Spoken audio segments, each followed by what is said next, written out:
Je sais pas si on va voir un panneau quelque part, mais nous voici arrivés au Monténégro. En fait, on a passé des douanes pour sortir de la Bosnie. Il y a eu un entre-deux de terrain. Alors, on sait pas trop si c'était déjà pour le côté Monténégro ou si c'était toujours côté Bosnie. Mais là, ça y est, on est officiellement au Monténégro. C'était quand même assez drôle parce que, en fait, le gars, il nous parlait en langue un peu serbe finalement. Il parlait pas du tout anglais. Et il était avec sa clope en train de tamponner nos passeports. Ah, c'est détente, hein.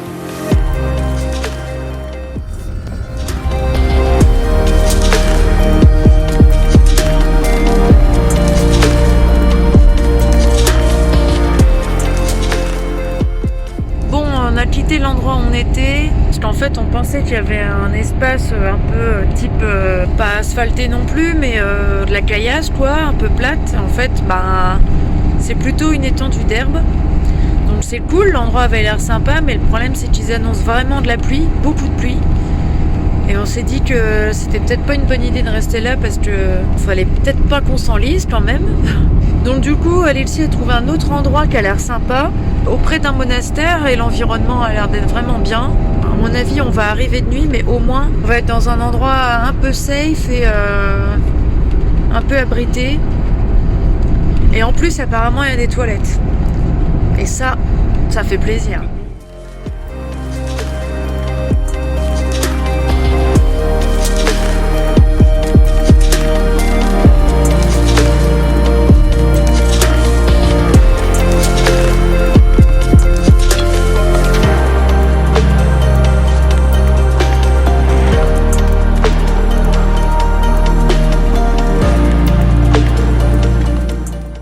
Voici au monastère d'Ostrog en compagnie de Mélissa que l'on a rencontrée au spot. Il faut savoir qu'il y a énormément de monastères au Monténégro, mais celui-ci est mondialement connu parce qu'il est littéralement incrusté dans la roche. De nombreux croyants s'y rendent pour prier, se confesser ou faire des dons. On nous a d'ailleurs invités à entrer dans une toute petite pièce où les gens semblent venir se confesser. Mais il faut être honnête, on n'a pas été très à l'aise et on a préféré sortir car on trouvait que c'était un peu trop intrusif. Alors l'endroit est magnifique, mais c'est toujours fou de voir à quel point la religion a une place importante dans la vie des gens. D'ailleurs, Ostrog est doté d'une boutique de livres, chapelets et souvenirs. Et même en basse saison, il y a du monde. C'était donc une visite aussi fascinante que troublante.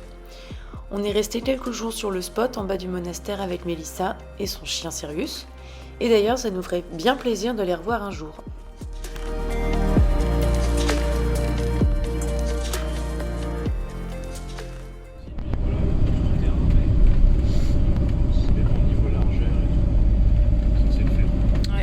C'est un peu Non, on n'a pas trop fait attention non plus de... s'il y en avait qui avaient fait demi-tour ou pas. Hein.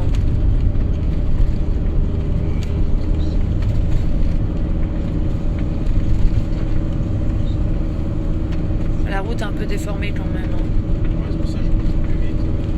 Non.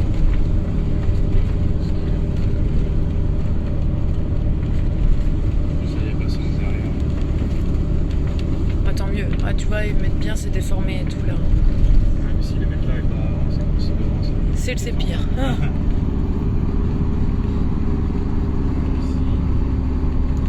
Ouais. Ah, toi là. Ah, tu vois là, tu te prends ça, un camping-car, et bah tu le sens passer. Ah, regarde.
ça. C'est ça.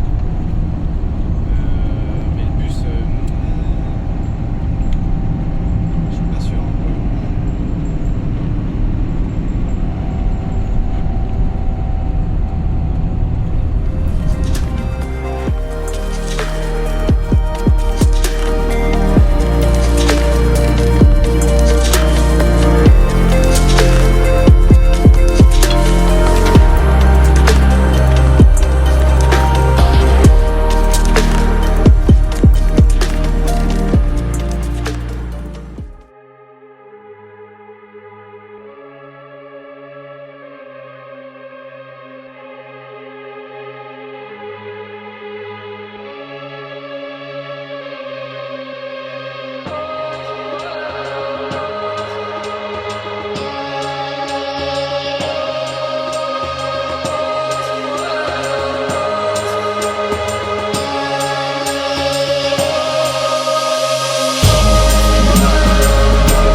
C'est officiel, nous sommes au sommet Gobotavkouk.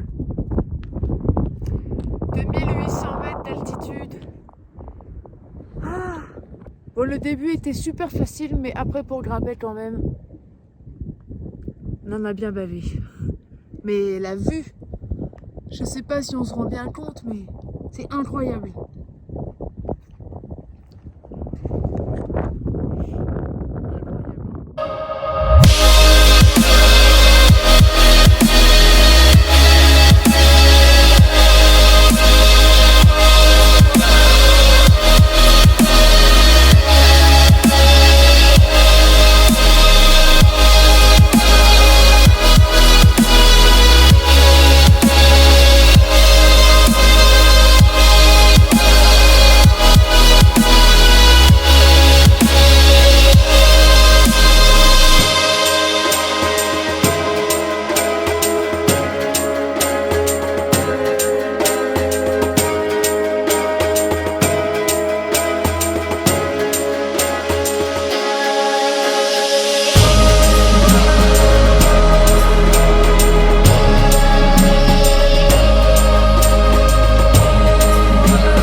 Je me disais aussi, il y a du bruit.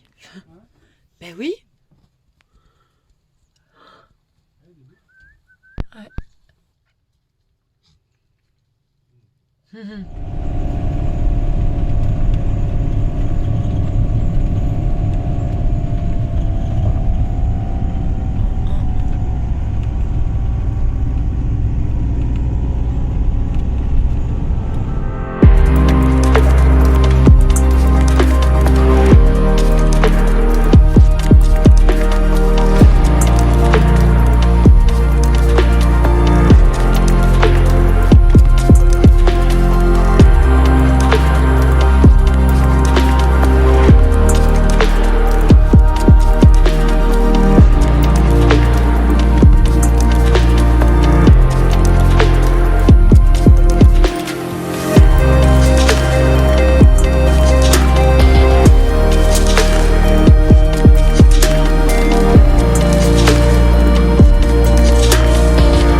en Albanie.